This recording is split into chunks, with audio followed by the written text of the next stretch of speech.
ಧ್ವಜಾರೋಹಣ ಕಾರ್ಯಕ್ರಮ ಪೊಲೀಸ್ ಗ್ರೌಂಡ್ಗೆ ಸ್ಥಳಾಂತರಿಸಿದ ತಹಶೀಲ್ದಾರ್ ಸುಭಾಷ್ ಘೋಡ್ಗೆ ಖಂಡನೆ.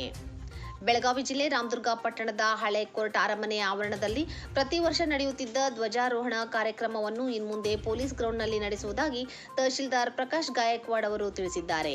ಇದನ್ನು ತೀವ್ರವಾಗಿ ಖಂಡಿಸಿ ಸುದ್ದಿಗೋಷ್ಠಿ ನಡೆಸಿ ಮಾತನಾಡಿದ ಜನಪರ ಟ್ರಸ್ಟ್ ಅಧ್ಯಕ್ಷ ಸುಭಾಷ್ ಘೋಡ್ಗೆ ಮತ್ತು ಟಿಪ್ಪು ಸುಲ್ತಾನ್ ಸಂಘದ ಅಧ್ಯಕ್ಷ ಅಲ್ತಾಫ್ ಜಾಗೀರ್ದಾರ್ ಅವರು ಪ್ರತಿ ವರ್ಷವೂ ಅರಮನೆ ಆವರಣದಲ್ಲಿ ನಡೆಯುತ್ತಿದ್ದ ಧ್ವಜಾರೋಹಣ ಕಾರ್ಯಕ್ರಮವನ್ನು ಪೊಲೀಸ್ ಗ್ರೌಂಡ್ಗೆ ಸ್ಥಳಾಂತರಿಸಿದ ತಹಶೀಲ್ದಾರ್ ಪ್ರಕಾಶ್ ಗಾಯಕ್ವಾಡ್ ಅವರ ಕ್ರಮ ಖಂಡನೀಯ. ಸಾರ್ವಜನಿಕರಿಗೆ ಯಾವುದೇ ಮುನ್ಸೂಚನೆ ನೀಡಿಲ್ಲ. ಪತ್ರಿಕಾ ಪ್ರಕಟಣೆಯನ್ನು ಹೊರಡಿಸಿ ಸಾರ್ವಜನಿಕರಿಂದ ಆಕ್ಷೇಪಗಳನ್ನು ಕೂಡ ಆಹ್ವಾನಿಸದೆ ತಾವೇ ನಿರ್ಧಾರ ಕೈಗೊಂಡಿದ್ದು ಖಂಡನೀಯ. ಸ್ವಾತಂತ್ರ್ಯ ನಂತರದಿಂದ ಪ್ರತಿ ವರ್ಷ ಅಲ್ಲಿಯೇ ಧ್ವಜಾರೋಹಣ ಕಾರ್ಯಕ್ರಮಗಳು ನಡೆಯುತ್ತಿವೆ. ಈಗ ಅದನ್ನು ಸ್ಥಳಾಂತರಿಸಿದರೆ ಅರಮನೆ ಮತ್ತು ರಾಜಮನೆತನದ ಗೌರವಕ್ಕೆ ಧಕ್ಕೆ ಉಂಟಾಗುತ್ತದೆ. ಆದ್ದರಿಂದ ಈ ನಿರ್ಧಾರವನ್ನು ಹಿಂಪಡೆದು ಮೊದಲಿನಂತೆ ಅರಮನೆ ಆವರಣದಲ್ಲಿಯೇ ಧ್ವಜಾರೋಹಣ ಕಾರ್ಯಕ್ರಮವನ್ನು ನಡೆಸಬೇಕೆಂದು ಅವರು ಒತ್ತಾಯಿಸಿದರು. ವರದಿ ಅಫ್ತಾಬ್ ಸರ್ಮುಲ್ಲಾ, ರಾಮದುರ್ಗ. ಯಾವ ಕಾರಣಕ್ಕಾಗಿ ನಮ್ಮನ್ನೆಲ್ಲರೂ ಕರೆಸಿದ್ರು? ಇವತ್ತು ಏನೊಂದು ತಾಲೂಕು ಆಡಳಿತ ಗಣರಾಜ್ಯೋತ್ಸವ ಹಾಗೂ ರಾಮದುರ್ಗ ಅರಮನೆ ಆವರಣದಲ್ಲಿ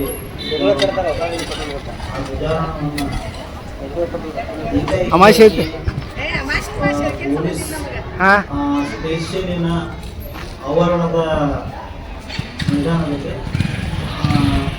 ತಾಲೂಕು ಆಡಳಿತ ಧ್ವಜಾರೋಹಣವನ್ನು ಮಾಡಲಿಕ್ಕೆ ತರಾಂತುರಿಯಲ್ಲಿ ಒಂದು ಅಲ್ಲೇ ಮಾಡಬೇಕು ಧ್ವಜಾರೋಹಣ ಅಂತೇಳಿ ಒಂದು ನಿರ್ಣಯವನ್ನು ತೆಗೆದುಕೊಂಡು ಮಾಡ್ತಾ ಇದ್ದಾರೆ ಆಗಸ್ಟ್ 15ಕ್ಕೆ. ಆದರೆ ಮಾಡುವುದರಿಂದ ನಮಗೇನು ತೊಂದರೆ ಇಲ್ಲ.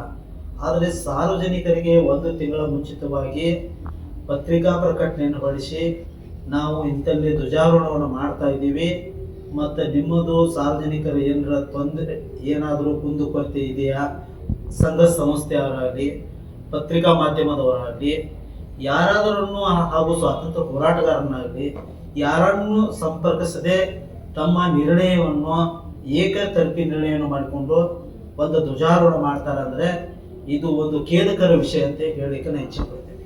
ಒಂದೇ ಆಮೇಲೆ ಅದೇ ರೀತಿ ಏನು ನಮ್ಮ ರಾಜವಾಡೆ ಏನವನ್ನ ಮಣಿತನದ ಅರಮನೆ ಇದೆ, ಆ ಅರಮನೆಯಲ್ಲಿ ನಮ್ಮ ಅಲ್ಲಿ ನಿರಂತರವಾಗಿ ಅದೇನೊಂದು ಧ್ವಜಾರೋಹಣ ಮಾಡ್ಕೊಂಡು ಬರ್ತಾ ಇದ್ರು. ಆ ಧ್ವಜಾರೋಹಣವನ್ನ ಯಾವಾಗ ಸ್ವಾತಂತ್ರ್ಯ ಸಿಕ್ಕಾಗಿಂದ ಕೂಡ ಧ್ವಜಾರೋಹಣ ಮಾಡ್ಕೊಂಡು ಬರ್ತಾ ಇದ್ರು. ಆದರೆ ಇವತ್ತು ನಮಗೆ ಯಾವುದೇ ಮುನ್ಸೂಚನೆಯನ್ನು ನೀಡದೆ ಹಾಗೂ ನಮ್ಮ ಪ್ರಭಾರಿ ಅಧಿಕಾರಿಯಾದಂಥ ಅಲ್ತಾಫ್ ಜಾಗೀರ್ದಾರ್ ಅವರು ಕೂಡ ಇವತ್ತು ಆ ವಿಷಯವನ್ನ ಸೋಚಿಲ್ಲ. ನಾವು ಅಲ್ಲಿ ಮಾಡುವುದಿಲ್ಲ ಅಂತ ಹೇಳಿಗೂ ಕೂಡ ಅವ್ರಿಗೆ ಗೌರವಾನ್ವಿತವಾಗಿ ಒಂದು ರಾಜಮನೆತನಕ್ಕೆ ಒಂದು ಗೌರವ ನೀವು ನೀಡಿದ್ದೀರಿ.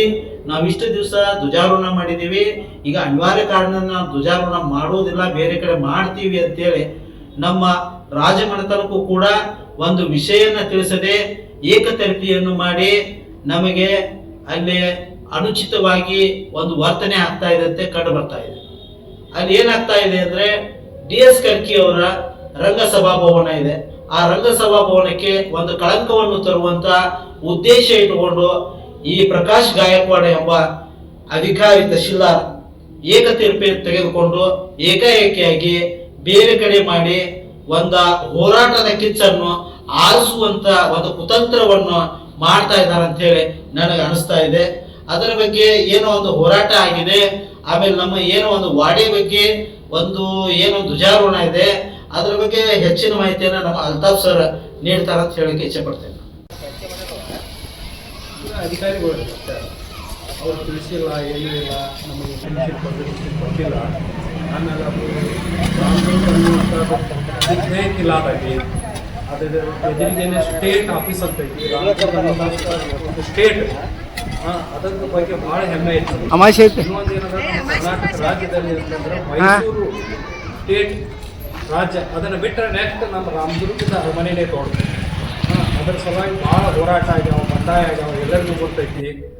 ಮತ್ತು ಇವತ್ತಿನವರೆಗೂ ಬೆಳಗಾವಿ ಮರಾಠ ಎಲ್ಪೆಂಟ್ರಿಯಿಂದ ನಮಗೆ ಕಾರ್ಡ್ ಬರ್ತೈತಿ. ಯಾಕಂದ್ರೆ ಇಲ್ಲಿ ಇದ್ದ 2 ತೋಪುಗಳಲ್ಲಿ ಅವ್ರಿಗೆ ನಾವು ದೇಣಿಗೆ ಕೊಟ್ಟು ಅವ್ರು ಇವತ್ತಿಗೂ ನಮಗೆ ಪ್ರತಿ ವರ್ಷ ಕಾರ್ಡ್ ಹಾಕ್ತಾರೆ. ನಮ್ಮ ಹತ್ರ ಕಾರ್ಡ್ ಐತಿ ಬೇಕಾದ್ರೆ. ಅದ್ರ ಬಗ್ಗೆ ಏನು ಇತಿಹಾಸ ಬೇಕು ಎಲ್ಲ ಐತಿ. ಇಂಥ ಚಲೋ ಜಾಗದಾಗ ಈಗ ನಮ್ಮ ಅರಮನೆಗೆ ಅವಮಾನ ಮಾಡುವಂಗೆ ಯಾಕೆ ಮಾಡಕತ್ತಾರ ಇವರು? ಮೊಟ್ಟ ಮೊದಲು ಅಲ್ಲಿ ಧ್ವಜಾರೋಹಣ ಆಗಿ ಆಮೇಲೆ ಬೇಕಾದಾಗ ಮಾಡ್ಕೊಳ್ಳಿ, ನಾವೇನು ಬೇಡ ಅಂದಿಲ್ಲ. ನಾವು ಹೇಳೋದು ಏನಂತಂದ್ರೆ ಅರಮನೆಗೆ ಅವಮಾನ ಆಗಲ್ದಂಗೆ ನೋಡ್ಕೊರಿ ಅಂತ ಹೇಳ್ತೀವಿ ನಾವು ದಯಮಾಡಿ. ಇಷ್ಟು ಹೇಳಿ ನನ್ನ ಮಾತು ನಾವು ಮುಗಿಸ್ತೀವಿ.